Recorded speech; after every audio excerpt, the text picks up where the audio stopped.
with the stuff in it. Okay, so we're going to start. Okay, all right, here we go. All right, I'm going to introduce Phil, and I'm going to put this in local chat too.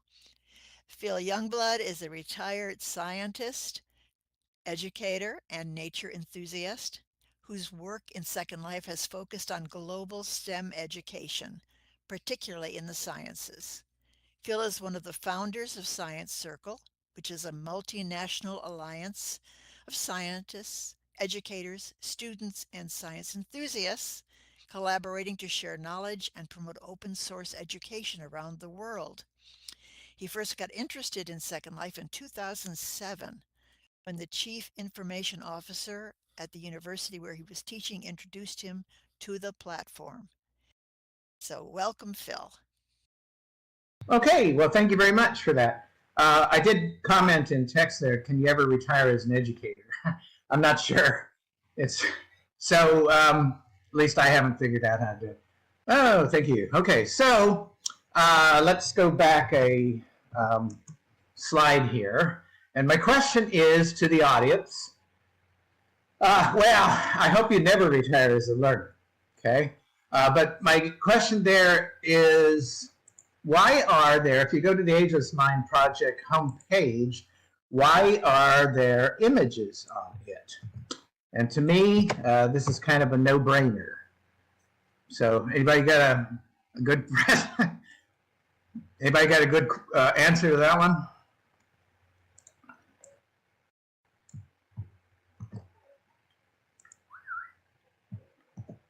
Whistles for a horse.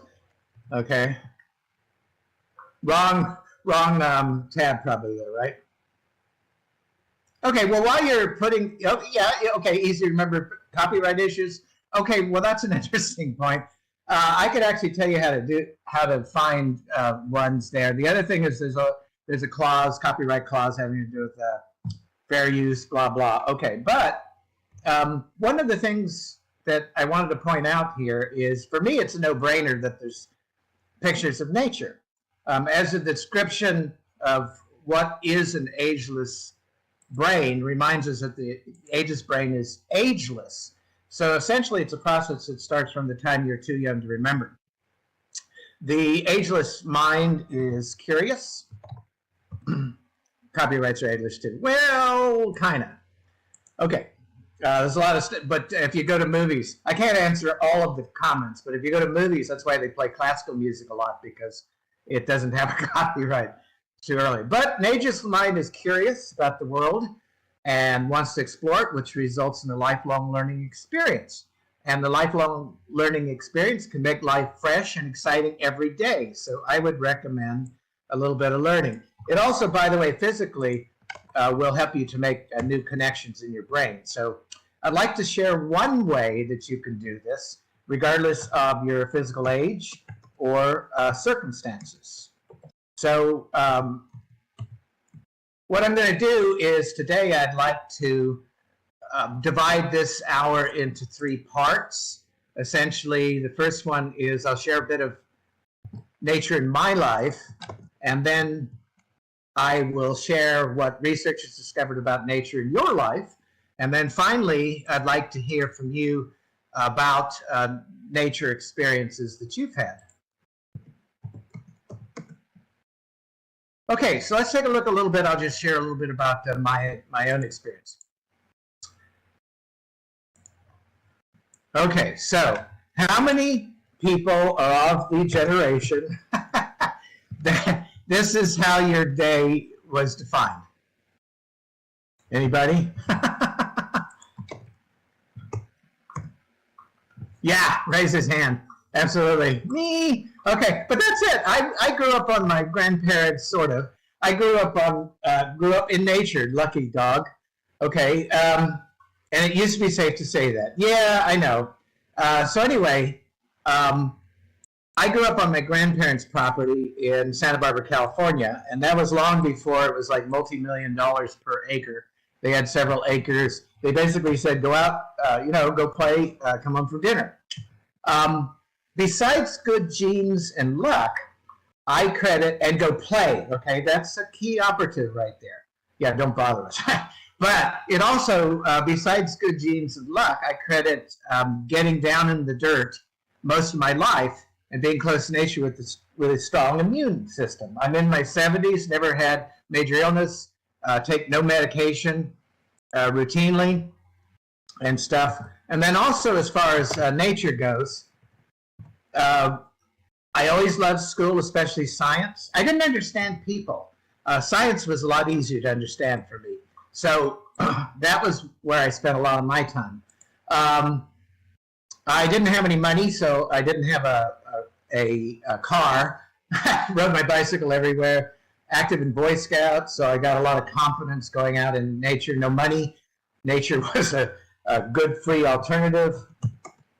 So let me tell you a little bit more. Is essentially, I can't say, right now I'm in an idyllic situation. If I look out the back door, I see nothing but trees and green and deer and, rabbits and whatever and bird sounds. But that hasn't, I'm a recovering alcoholic and workaholic. And the more successful I got at life, the more separated I became from nature. Now, back when I was a biochemist in Hawaii, I was able to I couldn't take my work home, so I took time to explore the other islands on foot or by bicycle. I love to scuba dive and to hike and essentially to go anywhere else. Yeah, and unfortunately, tagline, that's the case. It hasn't, maybe I grew up in a more innocent time or whatever, or different places. Well, yeah, I know. But this was not now. This was a long time ago. So even in the Navy, I couldn't take my work home. So I saw the world, had adventures. I spent stuff like, July 4th with the Inuits up above Arctic Circle and hiking over the Olympic Mountains in Washington State, and all of those very interesting exposures to different kinds of natures and people worldwide. And I traveled. My money was spent on travel and books. And so I traveled. I had little money. I slept on my first big adventure. I slept on picnic benches in state parks. Woke up with wildlife kind of staring at me. I remember a deer staring at me one time. I sailed on a Viking boat in Denmark for 2 weeks as part of a BBC special, and waded ashore and camped wherever we could, and then kayaked in fjords and bicycled from Paris to Stonehenge and that sort of thing. But when I started teaching, it became a little different.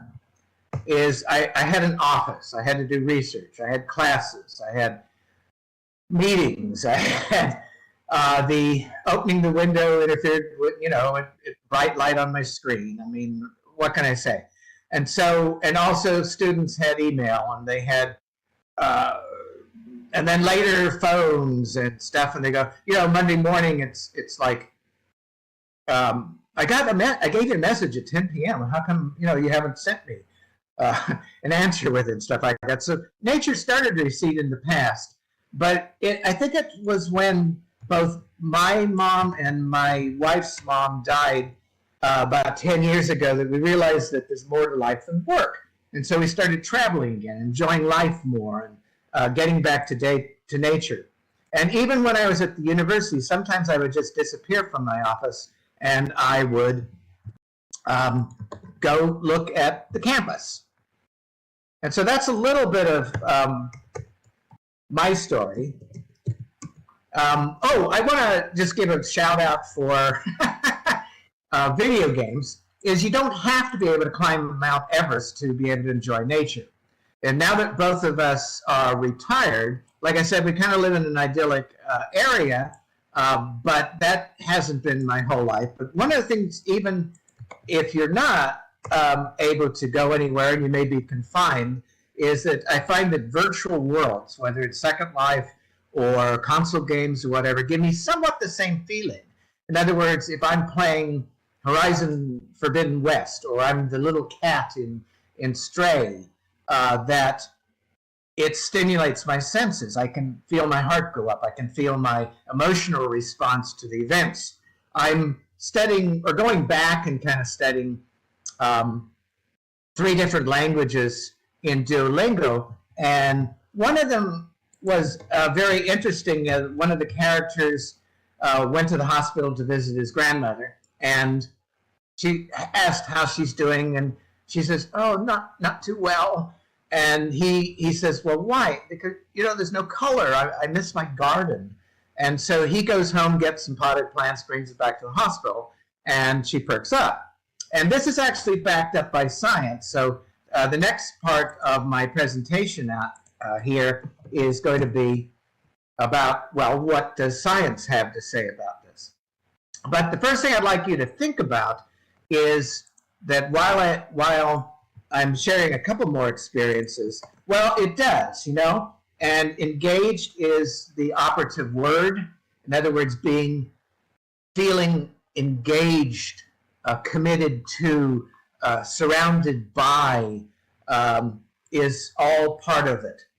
And so, in fact, that's whether you're in second life or whether you're in first life, that's all a part. So what I'd ask you to do is think about, well, yeah, and I've done Mist and Raven and that whole bit, but I've got the real ones. Plus, you can play the entire thing on YouTube if you're interested. Okay, so anyway, what do you feel like when you're out in nature?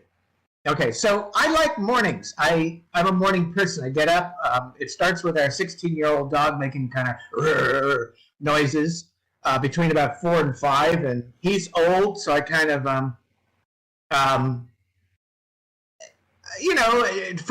indulge his idiosyncrasies for a bit, and then and it's also kind of humbling that my dog's in charge now. I mean, I used to have positions of authority in the Navy and in school and other places, but hey, my dogs are in charge, my chickens are in charge, my cat's in charge.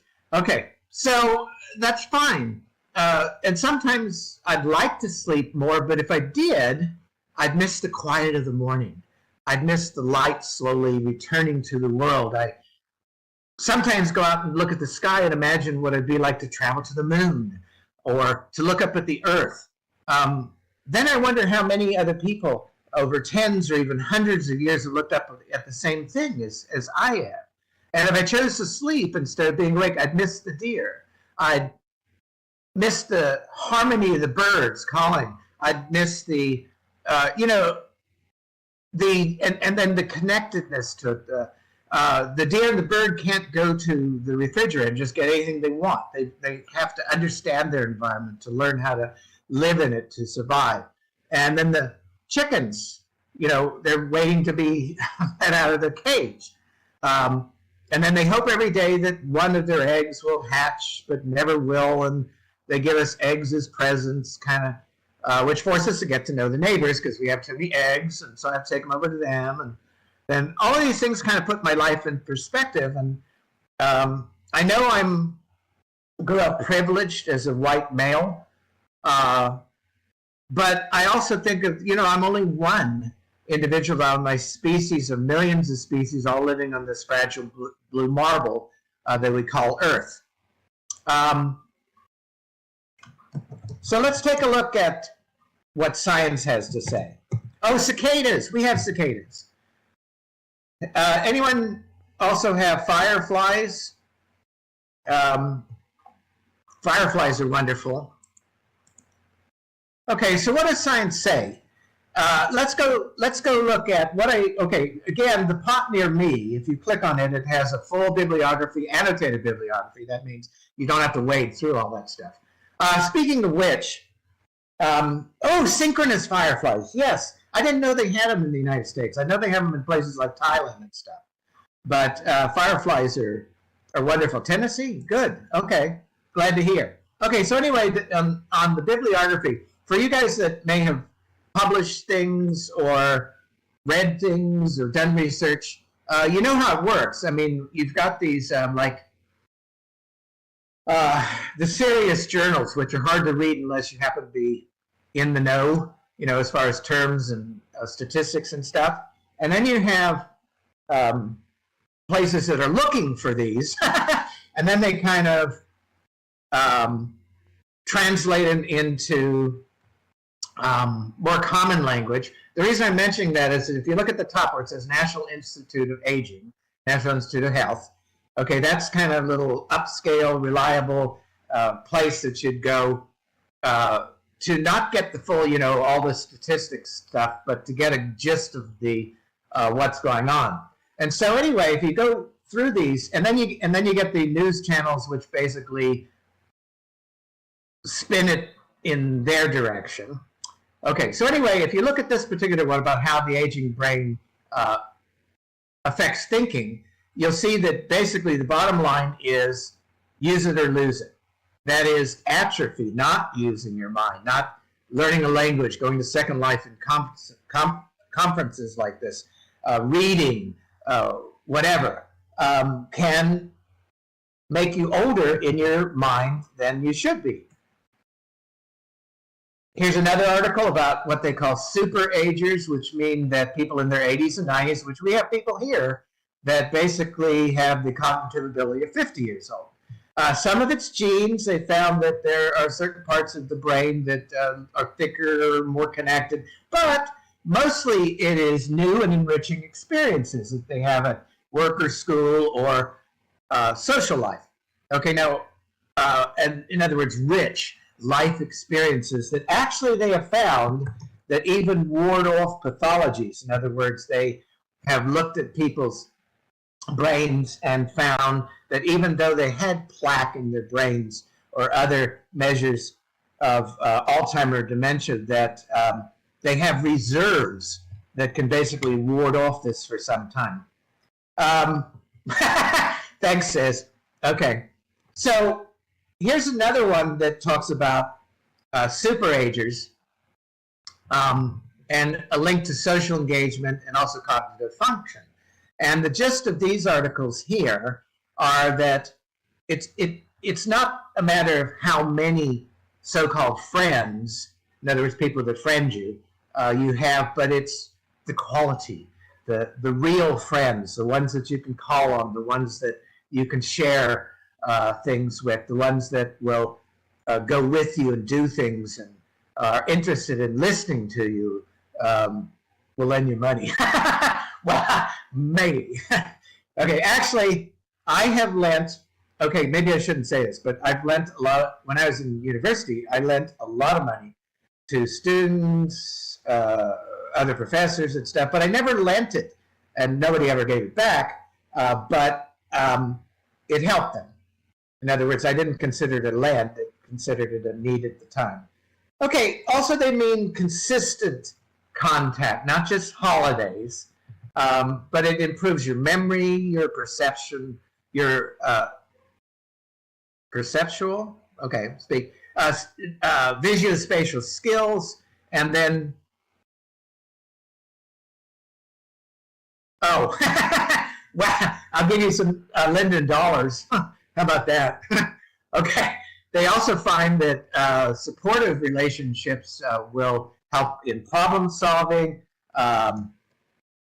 efficiency of processing new information and stuff. You know, you can read these, okay? And what just happened, I don't see the next slide. Okay, let's see. Okay, does anyone see a slide?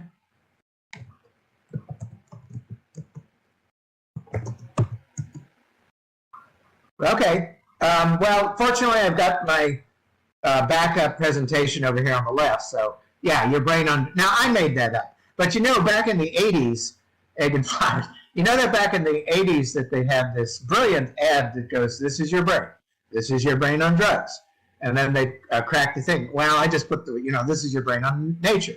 Also the thing about hugging a tree safe, but not so much hugging. In other words, you don't just want to go around hugging too many people, depending on where you live in the United States, I guess. Okay, so anyway, now if you are going to read just one thing, what I would recommend, or this is an 8-minute audio too, is that what I recommend is go see this one. This is about two women that live in different parts of the United States, and they found each other through different media and stuff, but essentially one's in DC, one's in Colorado, and they decided that after years of spending, putting a whole bunch of water and fertilizer and blah blah on their lawn, to just tear the whole thing out and put in sustainable plants and stuff, and now they've got bees and butterflies and flowers and all of that in their yards, which are much interesting. A lawn, by the way, is a biodesert. It supports nothing because it's not native, and it requires a lot of water, et cetera, et cetera, et cetera. So there's more of a trend now toward getting rid of lawns. They support, like I said, they support nothing. Well, that, and it runs into the water and stuff, et cetera, et cetera. Okay, so the other thing is, if you read only one story, this is what's called a meta-study. A meta-study is one in which they don't do original research, but they look at a lot of different stories and then kind of summarize them or put them together. This is an article on the American Psychological Association. So let me put a couple of the quotes in here because it's good. Well, yeah, okay, so what it says, and you can read it too, but not everybody that's watching this can read or perhaps hear, so I'm putting text in here, and I'm also talking about it or reading it. So there's mounting evidence that nature benefits both physical and psychological. You can boost your mood just by walking in nature, even urban nature, okay? And the sense of connectedness that you have with the natural world seems to contribute to happiness, even when you're not physically immersed in it. In other words, if you walk around in a really cool place in Second Life, or even if you just watch it. So spending time in nature can act as a kind of balm to our busy brains. Is that they've done research to show that green spaces near schools help near other housing developments. Meditation, I don't know. I haven't tried meditation, but I know that it can work for people, for some people that like meditation. So just a few moments of green. So for example, there was a study done in Australia with kids. And what they found was that they asked students to basically do some dull attention draining task, like, hit a computer key when a number flashes things. So, but what they did was the students that looked at flowers for 40 seconds midway in the test were able to make fewer mistakes than smoking nature. Okay, mushrooms. I did see a special on that. Okay, basically did better than students who looked at, say, concrete or something. Swimming in nature. Okay, if you like to swim. Okay, even the sounds of nature may be cooperative or recuperative. So if listening to nature sounds like crickets and waves and stuff, look at concrete than asphalt. Okay. Helps with cognitive tests better than, say, listening to traffic or busy cafe. And so contact with nature is also associated with not only emotional, like increasing happiness, but also physical distress and such like that. Okay, so let's take a look at some more here. The more chat, I figured I'm losing people. But I want to cover some of the scientific part of this. Well, and it could, mindfulness, it can, if you actually are mindful of it, is essentially, in this article here, in the International Journal of Environmental Research and Public Health, basically found that it can influence, nature influences feelings and emotions, activating the parasympathetic nervous system to reduce stress, et cetera, et cetera. So I'm giving you, like I said, there's a lot of evidence that nature helps. And so what do we mean by nature? Well, or how long there. And I can't see the slide, but I can see it over on my left here since I'm mimicking it on a. So frequent natures, what they found is essentially it's like frequent contact with people, is instead of just once a year, once a month, whatever, is that frequent visits like 3 or 4 times a week, and not the length, but the frequency can actually lower your need for medication. So they do say, well, perhaps people who are healthier in the first place are more likely to be outdoors.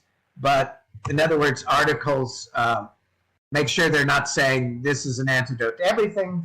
But on the other hand, there is a preponderance of evidence to show this stuff. So here's another one from the Center of Spirituality and Healing, University of Minnesota, that basically says nature heals.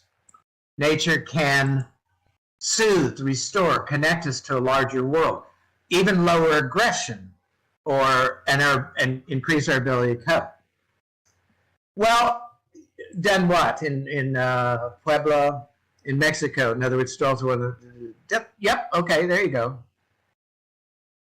And I think so. Okay, so another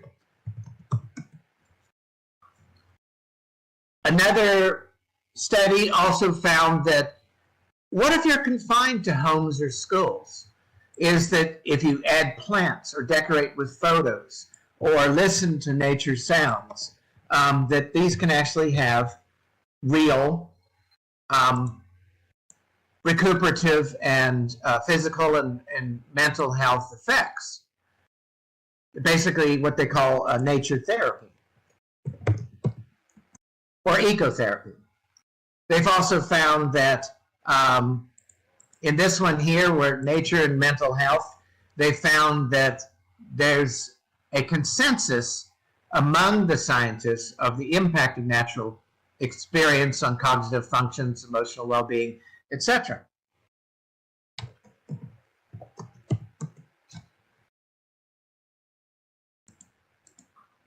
Okay, so one of the ways, what do we mean by nature? In other words, if you look at a picture and just go, ho hum, that's a picture. That's not quite the same. Is that, and that's good. Good for you, Max. Yeah. Is that what you want to try to do is involve the senses or emotions so that you feel, so that you're connected to this. Now, what do we mean by this? In other words, I've put a few ideas there. So, for example, listen to a bird song, touch a tree, feel the soil, smell a flower, plant a bulb, write a poem, reflect on a walk.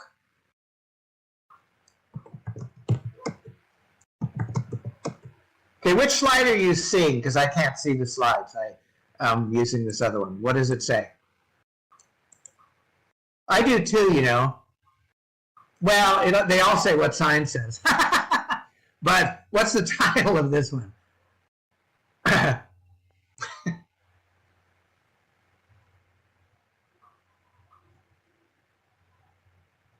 Okay, good. Thank you. That's where I was hoping it was. Okay, so on this one, the idea also down there is that getting out in nature, one of the things that is important is the idea of getting out of your head. Nurturing and caring for something else can help you to learn to care for yourself.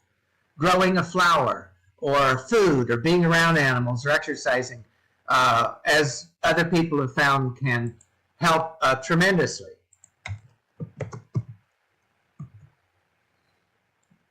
Okay, so what they found, and it's not a magic, ants. Have you ever looked at an ant colony without stepping in it? that hurts. Ants are fascinating to watch. Yeah, they are. They're amazing. All the different, and then imagining yourself in that tunnel and doing stuff.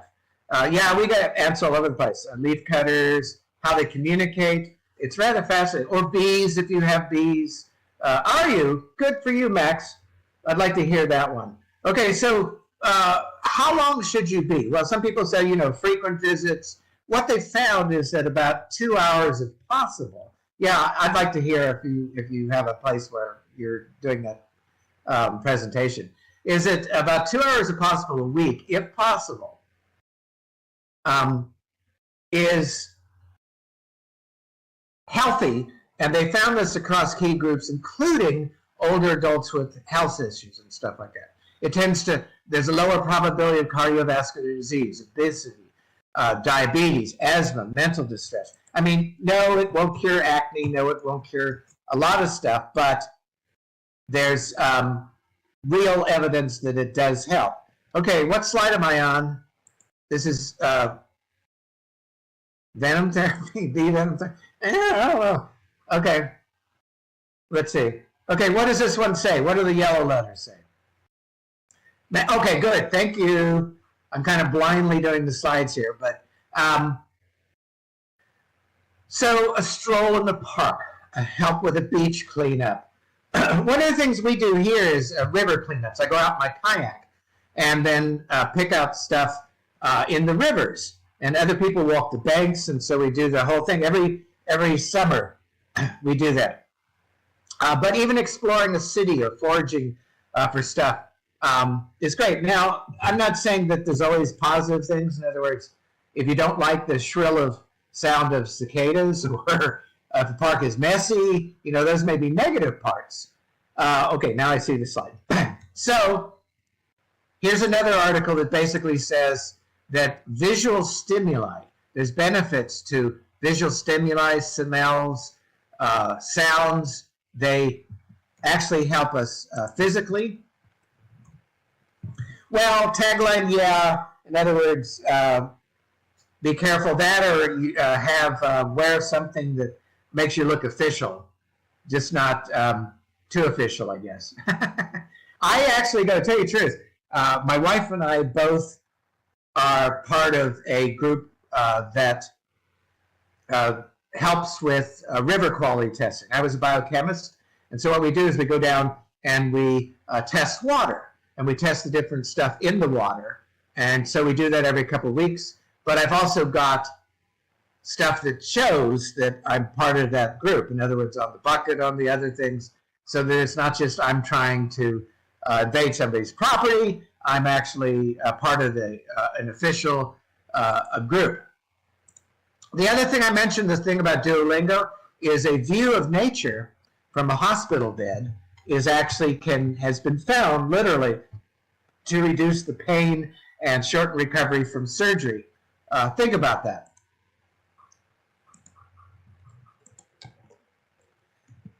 Okay, so what I'd like to do is to hear about your experiences, but let me go back to a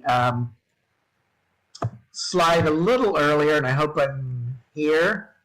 Let's see.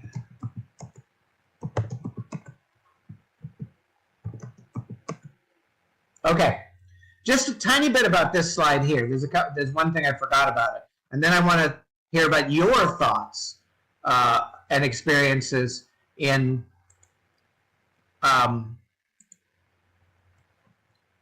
nature. Okay, this slide, by the way, the image is from this link here. You may have seen it, but essentially, if you want to know about some of the speakers and stuff that we've had in our conference, I think this is perhaps the last recorded one. There's still events and stuff tomorrow, and parties, yay, and stuff, but I think this might be the last recorded one. But if you want to go to, if you go to there, you'll actually see, well, it is, it looks great, at least to me. I mean, except for one minor thing, I'll tell you about that. But if you go to this link here, you're going to see a whole bunch of stuff about the people in the conference. The other thing is the write-up. On my write-up, it said, Phil Youngblood, a Texas nature ranger, which I thought was funny, but actually my wife and I are both part of a group called the Texas Master Naturalists. And here's a link to that. And essentially what we do, it's a certification, and what we do is that we become very qualified in different areas. So if we go to, say, a national park or a state park, they go, oh, yeah, okay, you're a master naturalist. I don't have to explain what's going on. No, don't apologize. I thought that was very funny because we know, Texas Rangers, but it's called a Texas Master Naturalist. So we go to different places and we do education and we outreach and stuff, and we do, like build trails and stuff like that. And so it's a lot of fun, both physically and mentally and stuff. Now, the image itself there depicts the science circle, which the science circle, there's several people, there's quite a few people that are members of that are here in the audience, and then in other parts of the conference. And then there's also been a couple of presentations by Science Circle members. And so the Science Circle is, and what I like about it, it's an alliance of vetted scientists and educators, students of the scientists, and then science enthusiasts.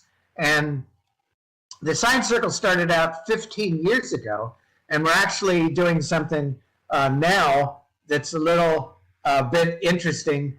That basically we're saying, okay, if we're going to live on, if we are going to live on the moon one day, what's it going to require? In other words, speaking of nature, looking back at the Earth from the moon, but we're covering all the bases. So essentially, we've decided that if we're going, there's 8 aspects, and so. And these are the 8 aspects. We said, okay, we're going to be thinking about living on the moon. We have to be thinking about science, education, psychology, ethics. We're going to construct a moon base, writing about it, describing it, outreach, and stuff. So if you're interested, let me know. For people here that are not actually part of it, which they already are. Now, the other thing is that the one on the right, and then I'm watching my time. There'll be plenty of time for you guys to describe your experiences too. And so the image on the right was me about 6 years ago. So it may look familiar, but I got gray hair and etc. Yeah. Okay. So, but this is describing collaborative research that I conducted with a member of the Science Circle who I found out was a young Palestinian woman who heads a child education center in the Gaza Strip. Now, we did research together through Second Life. I mean, I never visited the Gaza Strip or anywhere. Never visited Gaza Strip. Been in that area before. And our paper was accepted at an international computer conference in Marrakesh, Morocco. So I think that it would be highly doubtful that I might have met her in First Life. But as you know, you can do nearly anything in Second Life, right? Okay. So let me see if I can get to the slide here, if I guess the right number. Let me see if I can go to the slide that says... Phil, we're not seeing changes in the slides before. You're not seeing at what point? When you said you were showing a picture just now, it stated one or two back. This says empirical evidence for the value of natural experiences for mental health. Okay, something's... Why are plankton important to us? Hang on a second. Something slightly amiss. Okay. What do you feel when you're out in nature? Yeah. Okay. Good. Because that's what I want to be. In other words, I would like some audience experience. But what do you feel about when you're in nature? What are some natural experiences that you have had? It might be also because I've got like 225 slides on this viewer from other presentations. That could do it. Okay, so you feel more peaceful. Okay. You can do it in voice. We've got 20 minutes. Tell me about your experiences. And swam twice a day. Oh my goodness. Any sharks? I lived in Hawaii too for most of the 70s. Forest bathing. Oh yeah. I love that one. Plus in Hawaii there was edible guava and other stuff. There, recognize plants. By the way, there is if you're not sure about recognizing plants, there is an app called iNaturalist, and you can put a picture of a bee or a plant or anything in there, and it'll tell you what you're looking at. Hiking the Appalachian Trail. What a good place! The Appalachian Trail is a marvelous place. I just love it when let's see, what are they? Not azaleas. I think it's azaleas. Come out. Oh, wonderful! Good for you. Bird song chatter. Yes. There are apps also for that. Exactly like the one